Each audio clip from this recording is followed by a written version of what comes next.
In this video, I want to show you how to hard reset your Samsung Galaxy A20. So without any further ado, let's find out.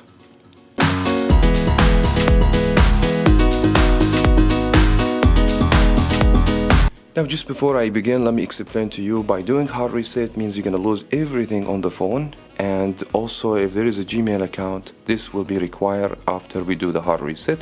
So just be careful about these two important points. Now, to do the hard reset, your phone must be completely powered off, as you guys can see. And what we need to use the power and the volume up. Now, we need to click power and volume up at the same time. Once we feel the vibrates from the phone, remove your finger from the power and keep it on the volume up, same as what I'm gonna do right now. So I'm just clicking on power.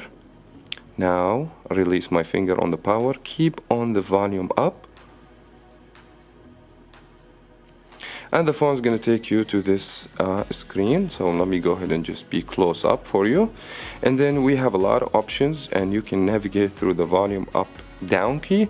So we need to choose wipe data factory reset.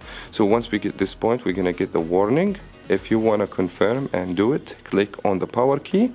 You're going to get another confirmation. Just go down in the volume down and click on yes by the power key. The phone must start doing the hard reset. It's going to give you this, we're going to reset and hard reset. So let it do it, and then your phone is going to be fresh as the factory. And that was very much it for that video. If you guys find this video helpful, please give me a thumbs up and subscribe more on Variety Stick. Thank you so much everyone for watching. I'll see you in the next video.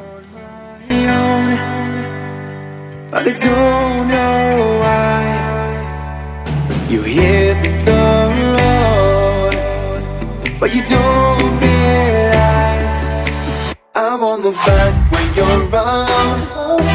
I won't think twice when you're gone. Don't hesitate to call me back, 'cause I won't be